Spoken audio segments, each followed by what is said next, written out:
Everyone welcome back to my MS education class. आज रे class रे आमे क्लास 10th रो आईटी वोकेशनल रो हेल्थ सिक्योरिटी एंड सिक्योरिटी जो चैप्टरटा अछि आपनकर चैप्टर रो जोटा लास्ट चैप्टर अछि आपनकर चैप्टर 4 तार यूनिट 2 देखिबा में यूनिट 1 देखिथिले आ तार किछटा क्वेश्चंस आंसर मध्य मु आपण मानको सहित शेयर करथिली जेमती कि सुस्थ निरापद एवं सुरक्षित परिवेश मध्य कार्य परिचालनार। तो आज आम देखा यूनिट 2 जोटा कर्म क्षेत्र में गुणवत्तार परिमाप। तो मु आपण मानको सहित शेयर मध्य करी कि जहाँ भी क्वेश्चन अच्छी चैप्टर गुड़ाकर मु क्वेश्चन आंसर आपण सहित शेयर कर सारा पर चैप्टर जहाँ भी नोट्स अच्छी मु आपण मानको सहित शेयर निश्चिंत भाव में करी। आप नोट्स देखि पारुथिबे आम नोट्स गुड़ाक पढ़ा तेणु प्रथमे तार क्वेश्चन आंसर देखा तापर आम नोट्स पढ़ा। तेणु चलतु यही चैप्टर कौन 1 मार्क रो क्वेश्चंस अच्छी से गुड़ाक डिस्कसन करिया जोटा कि आपन एग्जाम पॉइंट ऑफ व्यू रु बहुत ही इंपोर्टेंट रहिबो पूरा एग्जाम तो मुंड उपरे। तेणु चलतु डेरी न करे स्टार्ट करबा आज रो वीडियोटी। देखि पारथे क्वेश्चन प्रत्येक प्रश्नर 4टी विकल्प उत्तर दिए सेथि मध्यरु ठीक उत्तरटी बाछि लेख।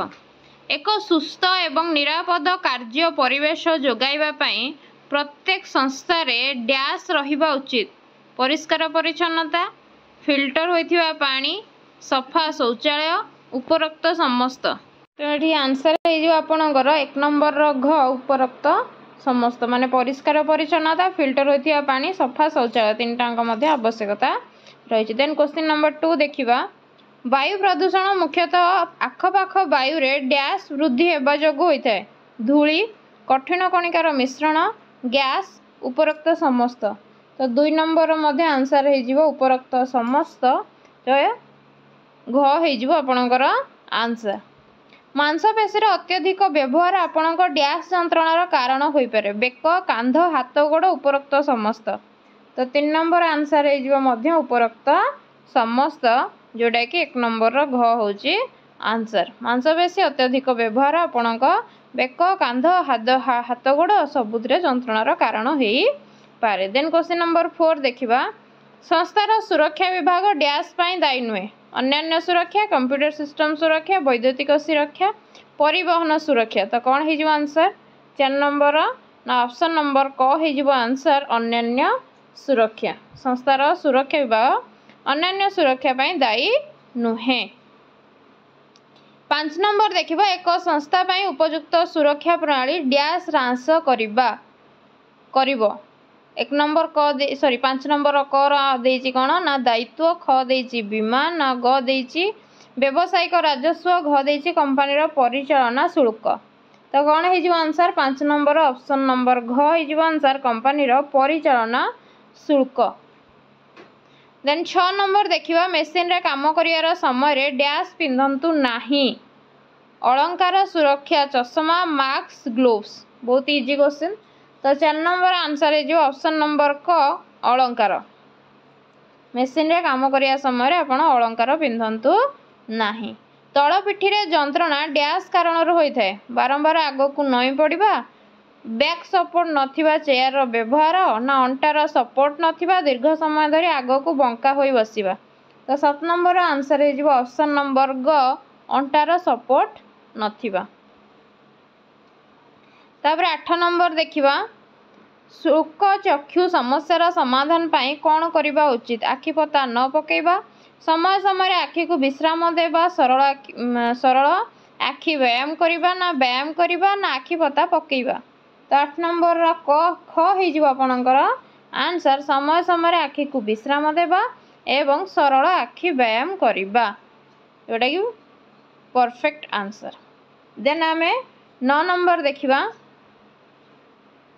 या 8 नंबर क्वेश्चंस थिला तापर 9 नंबर देखिबा जदि आलोक सीधा सड़क आपणक पछरे किंबा सामना रे पडुची तबे आपण डैश रे पीड़ित होई थांती आखि रे चाप आखि रे जंत्रणा सुखिला आखि रे चाप एवं आखि जंत्रणा। तो कौन हो 9 नंबर आंसर 9 नंबर ग हो आंसर जोटा कि सुखिला आखि रे पीड़ित होई पारंती। एक कंप्यूटर रे काम करिया पई एक आदर्श स्वास्थ्य एवं निरापत्ता डैश होई परिबो। ऑप्शन क देइछ आपनकर उपयुक्त चेयर, उपयुक्त कार्यस्थान, डिस्प्ले स्क्रीन एवं कीबोर्ड एवं घ देइछ उपरोक्त समस्त। तो आपनकर एटा 10 नंबर आंसर हे जिवो ऑप्शन नंबर घ जोटा उपरोक्त समस्त। ई थिला आपनकर किछिटा फिल इन द ब्लैंक्स रो क्वेश्चंस। देन आमे शून्य स्थान पूरण किछि क्वेश्चंस देखिया मध्ये सेई टाइप रो। वायु एवं जल प्रदूषण को सॉरी एटा हमर एमसीक्यू क्वेश्चंस थिला, एटा होची आपनकर फिल इन द ब्लैंक्स। वायु एवं जल प्रदूषण को भौतिक डैश एवं डैश विश्लेषक व्यवहार करी विश्लेषण करा जाई पारिबो। तो 2 नंबर सॉरी एक बी रो 1 नंबर कौन हबो ना वायु एवं जल प्रदूषण को भौतिक रासायनिक कौन हो जाई परिबो। एट मु लिखि दो जे आपण लिखि परिबे मध्य रासायनिक आ कौन नेक्स्ट ऑप्शन नेक्स्ट ब्लैंक रे हबो आपणकर एठी हबो जैविक, एठी हबो आपणकर जैविक। तापरे आपणकर 2 नंबर देइछि जलर पीएच मूल्य डैश विश्लेषण माध्यम रे माप करा जाई पारे ना, एटा आपणकर रासायनिक विश्लेषण माध्यम रे माप करा जाई पारे, रासायनिक विश्लेषण माध्यम रे माप करा जाई पारे।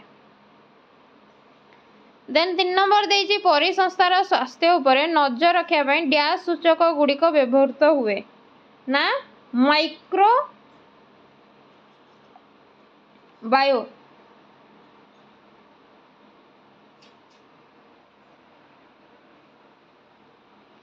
तेणु परिसंस्थार स्वास्थ्य उपरे नजर रखिया पई माइक्रोबायो सूचक गुड़िक व्यवहृत हुए। तापर देला 4 नंबर कौन लिखिला एर्गोनोमिक्स हेउची, एटी 3 नंबर आंसर टा मधे मु लिख दोची, लिखि परिबे माइक्रोबायल।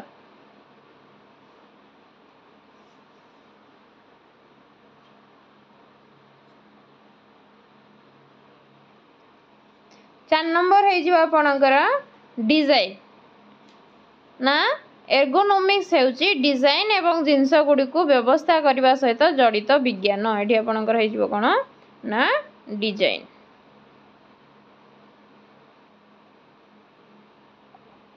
तापर 5 नंबर देइची कचटी को अधिक समय प्रसारित करी काम करबा द्वारा डैश होई थाए। तो 5 नंबर है जिवो आपनकर आर्चिंग रिस्ट, आर्चिंग रिस्ट। तो 5 नंबर आंसर है जो आपनकर आर्चिंग रिस्ट। ओडिया रे भी लिख पारे, इंग्लिश रे भी लिख पारे, किछ असुविधा नै। आर्चिंग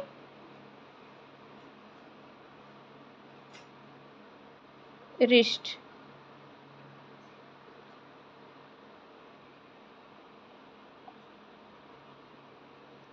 तापरे 6 नंबर देइजी पाद को आरामदायक स्थिति रे रखिबा निमंते डैश व्यवहार करंतु। तो कौन व्यवहार करिवे ना फुट रेस्ट। कौन व्यवहार करिवे ना फुट रेस्ट।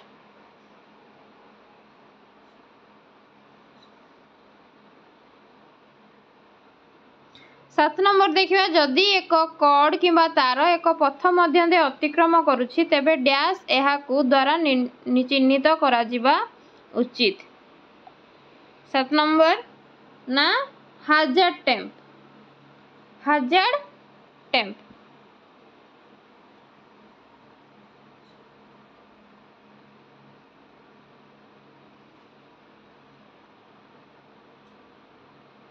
तो हाजर्ड टेप द्वारा आपण चिन्हित करा जिबा उचित।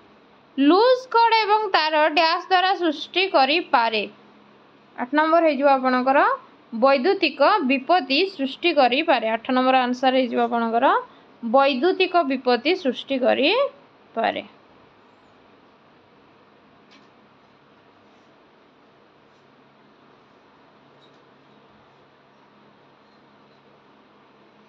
नौ नंबर देइछि स्क्रीन उपरे चमक एवं डैश को प्रतिरोध करा जिबा उचित। तो आंसर हे जिबा आपणकर प्रतिफलन। स्क्रीन उपरे चमक एवं प्रतिफलन को प्रतिरोध करने उचित। प्रतिफलन हो आंसर। 10 नंबर देजी डैश चमक को एड़ाइबा कीबोर्ड पृष्ठटी मैच हेबा उचित ना प्रतिफलित। यहाँ आपणकर प्रतिफलित। क्वेश्चन आंसर गुड़ाक भल भाव में खातार लिखिक रखु। ये क्वेश्चन गुड़ाक आप एग्जाम देखा पाइबे आपणकर 1 मार्क क्वेश्चन तेणु भल भाव में क्वेश्चन आंसर गुड़ाक बर्तमान खातार आप टिपिकी रखु। तो ये थी आपणकर 1 मार्क क्वेश्चन कौन 2 मार्क्स क्वेश्चन अच्छे देखिए सॉरी ठीक ठीक आ भूल कौन क्वेश्चन देखा। संस्थार कार्य परिवेश विपत्ति एवं शंकारु मुक्त हेबा आवश्यक। तो ठीक अच्छी ना भूल अच्छी तेणु भल भाव में निजे चिंता करंतु कौन हो पार आंसर ठीक ना भूल। तो आप जानी भी पारे पढ़ी पूरा संपूर्ण भाव में यहाँ राइट अच्छी। 2 नंबर देखा वायु प्रदूषण रक्षा पाइबा प्रति सप्ताह नो व्हीकल डे पालन करंतु। बहुत ही भल। तो नो व्हीकल डे पालन करंतु तो भी ठीक अच्छी। 3 नंबर देखा एर्गोनोमिक्स प्रयोग करने द्वारा कार्य दक्षता एवं उत्पादकतार उन्नति आसी पारिबो। बहुत पूरा राइट 3 नंबर। 4 नंबर कंप्यूटर रे काम करिया समय मुदी घंटा एवं अलंकार पिंधंतु बोली कही जोटा कि संपूर्ण भाव में भूल। काम करिला बेले आमे मुदी घंटा कौन से पिंधिबा ना अलंकार व्यवहार करवा नहीं। ओदा हाथ में केबे भी कौन वैद्युतिक उपकरण किंबा परिपथ को स्पर्श करंतु नहीं किंबा मरामती करंतु नहीं। एटा तो आप जानी पारथे बहुत पूरा राइट। आपन जदि पानी हेकी करिवे ताहले आपन को कौन वैद्युतिक आघात पाइबे। 6 नंबर देखा कंप्यूटर रे काम करिया समय कंप्यूटर रु समस्त शक्ति उत्स एवं केबल गुड़ी को अनप्लग करंतु। 6 नंबर। तो यहाँ भी राइट। वृत्तिगत अत्यधिक व्यवहार सिंड्रोम जहाँ को पुनरावृत्ति स्ट्रेन आघात कहुए। 7 नंबर यहाँ भी ठीक अच्छी। कार्य करने व्यवहृत चेयर स्थिर रहिबा आवश्यक एवं व्यवहारकारी को सहजरे गति करने को अनुमति देवा उचित। 8 नंबर यहाँ आपणकर ठीक अच्छी। आप पढ़ी भी जानीपे कौटा ठीक कौटा भूल। कंप्यूटर स्क्रीन रु आसुथिबा कृत्रिम आलोक शोइबा समस्या सृष्टि करि पारे। पूरा राइट। जदि अधिक समय आप कंप्यूटर सामने बसते आपणकर आखि प्रोब्लेम आपन को निद न आसी पारे ये प्रोब्लेम आपन को देखा जाए पारे। कीबोर्ड एवं माउस को समान स्तर में रखा उचित नुहे। 10 नंबर जोटा कि भूल अच्छी रखा उचित। तापर आम संक्षिप्त उत्तरमूलक प्रश्न देखिबा। जल प्रदूषण कारण कौन। वृत्तिगत अत्यधिक आप क्वेश्चन गुड़ाक लिखिक रखु। मुझे आप सहित यार नोट शेयर करी आपन तार आंसर आराम से पाइपर ना मुझे सहित शेयर करी नेबी। वर्तमान क्वेश्चन गुड़ाक लिखिक रखु। मुझे चैप्टर जहाँ भी नोट्स अच्छी मुझे सहित शेयर करी बिट बाय बिट आम चैप्टर को पढ़ा। जल प्रदूषण कारण कौन। वृत्तिगत अत्यधिक व्यवहार सिंड्रोम कौन। मांसपेशीय समस्या कहले कौन बुझा जाए। कंप्यूटर रे काम करिया समय केउ सबु सावधानता अवलंबन करने उचित। लैपटॉप व्यवहार करिवार कौनसी सठिक उपाय नहीं कहीं। आखिरे चाप सृष्टि होबार कारण कौन एवं यहाकू किपरि एड़ा जाई पारे। कंप्यूटर रे काम करिया पई केउ प्रकार डिस्प्ले स्क्रीन उपयुक्त। कंप्यूटर रे काम करिया पई केउ प्रकार कीबोर्ड उपयुक्त। ये थिला आपनकर संक्षिप्त उत्तरमूलक प्रश्न। तापरे दीर्घ उत्तरमूलक प्रश्न देखंतु। एडार आपण निश्चित भाव में एग्जाम रे 2 मार्किया और लॉन्ग क्वेश्चन मध्य ए चैप्टर गोटे देखिया पई पाइबे। स्वच्छ वायु एवं जल पाई केउ सबु निर्देशावली पालन करबा उचित। ऑफिस एर्गोनोमिक्स कहिले कौन बुझ यार गुरुत्व आलोचना कर। मांसपेशीय संबंधी समस्यार निराकरण निमंते केउ सबु पदक्षेप ग्रहण करबा उचित। वृत्तिगत चापर लक्षण एवं यार निराकरण संबंध रे एक विवरणी प्रदान कर। तो ये थिला आपणकर चैप्टर 2 रो जहाँ भी 1 मार्क्स 2 मार्क्स आउ लॉन्ग क्वेश्चन। देन मु नेक्स्ट वीडियो रे आपण मानको सही चैप्टर 3 रो जहाँ भी क्वेश्चंस रही आपण मानको सहित शेयर करी। एटा हो आपणकर लास्ट चैप्टर एटा सरी गला मु जहाँ भी आपणकर बुक भितर अच्छी जमती आप नोट्स देखिपरि मुझे आपण मान सहित गोटे गोटे करके सब चैप्टर नोट्स आपण मान सहित शेयर करी। आई होप कि आपन को वीडियोटी भल लगी आपण को लास्ट पर्यंत वीडियोटी देखि आपण मानक बहुत बहुत धन्यवाद। निश्चित भाव में सांग मान सहित शेयर करूँ वीडियोटी को लाइक करूँ एंड चैनल रे नुआ थिले निश्चित भाव में चैनल टी को सब्सक्राइब कर रखु। Thank you all of you. जय जगन्नाथ।